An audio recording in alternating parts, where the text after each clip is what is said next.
If I could choose one weapon in a long-term survival situation, it would be the rabbit stick.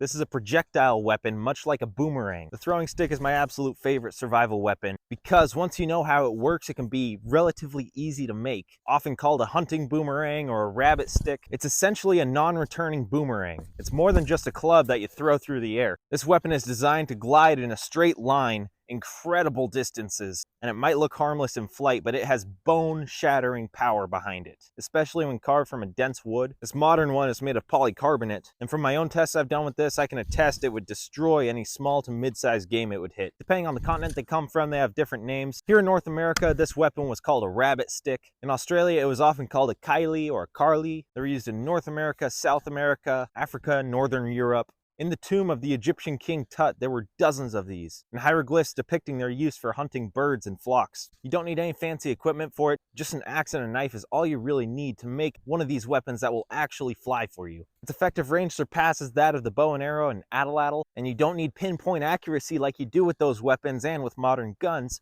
because this thing is 2 feet wide. If it's spinning at 80 miles an hour while sailing towards your prey, if you're off by a foot or so, you still have a huge chance of hitting it. That's why this is a particularly effective weapon for flocks of animals, especially birds. And if you can get a good low throw to the ground, you don't need to worry about trajectory nearly as much as with other weapons. It will continue sailing until it hits something or until it loses momentum, so this weapon will quite literally chase down its quarry. This model on throwsticks.com is called the Carly. It's got an effective range of something like 80 yards. A lot of people can throw it even further than that. This model, the Kimberly Stinger, also available on throwsticks.com. It's their only ambidextrous model. It has a shorter range, but still has amazing aerodynamics. And what I like about this shape is it's able to punch through brush. And since it doesn't have quite as much lift as this one, it's easier to hit a close range target with. I'll be calling this weapon a rabbit stick because here in North America, that's what they're generally referred to as. It's not a weapon I'm very skilled in yet, but I'm practicing daily with them because I want to be able to rely on my ability to build and hunt with this weapon should I ever need to.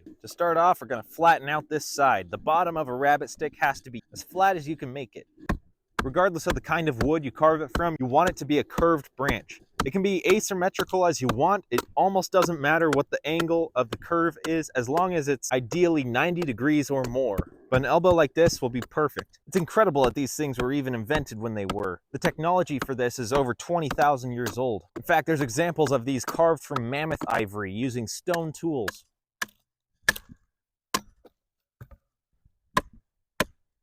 Now when you're carving with an axe, you can have a lot more control by choking up on the blade like this, so you'll have more power when you're further down on the handle like this. Different situations require different technique. If you're careful, you can use the machete as a push knife. We'll wrap up the machete in this bandana here, just the end of it. I'm bracing the rabbit stick with my legs, and I can smooth out all these rough axe marks really nicely that way. Now the very best throwing sticks are made of very dense wood. In Australia, they use mulga wood, which is a kind of acacia. Here in North America, the rabbit sticks made by the southwestern tribes are often made from oak.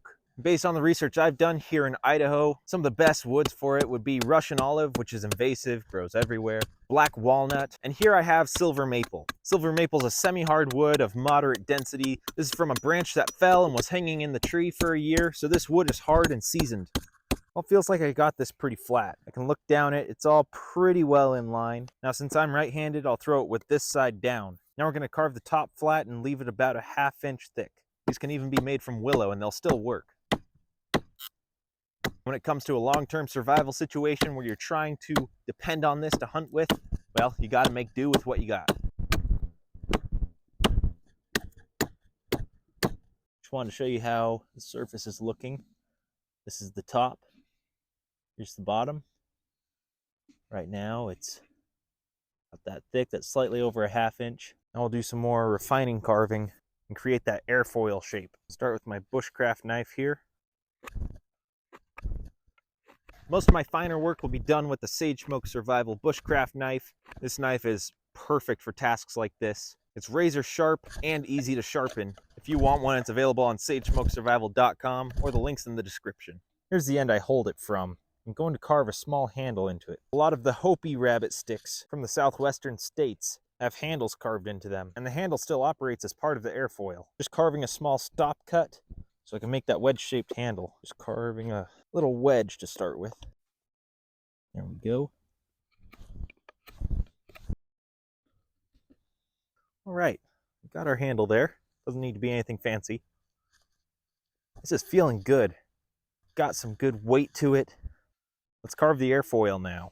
For this rabbit stick, a lot like the Hopi rabbit sticks, I mostly just want the edges to be rounded with more rounding done to the top. So the top will be a bit trapezoidal with really rounded corners. In this rabbit stick, you can see it's kind of a half circle on top. That's one of multiple ways you can do an airfoil. But because this is a lighter wood, I want to conserve as much material as possible.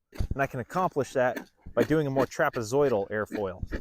Just use your knife to shave it down. I should add, at this point, this thing flies.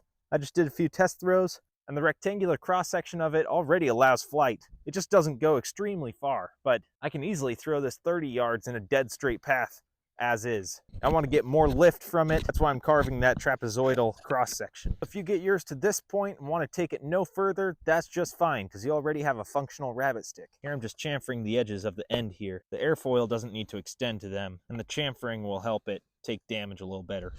My initial issue when making rabbit sticks was a tendency to over-carve the piece to the point where it no longer had any substantial weight to it.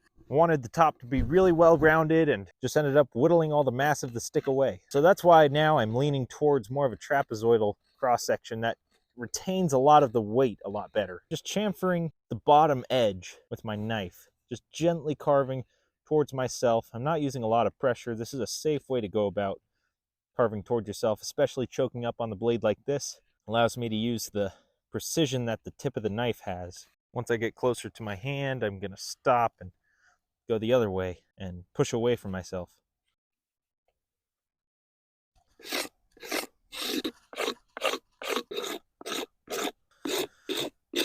Well, now our rabbit stick is finished. It's a little on the thicker side of what you'd typically see, but it still flies. And I erred on the side of thickness so it would still have some power despite being a less dense wood.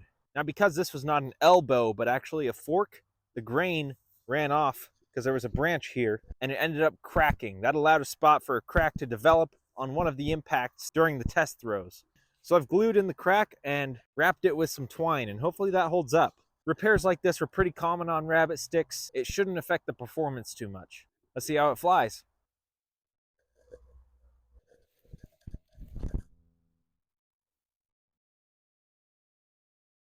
It flies. Having denser woods for your rabbit sticks can definitely be of advantage because you can make the weapon thinner. That allows it to fly faster, have a snappier release, but people have always used what they had on hand, and they still work, so don't let that dissuade you from making your own.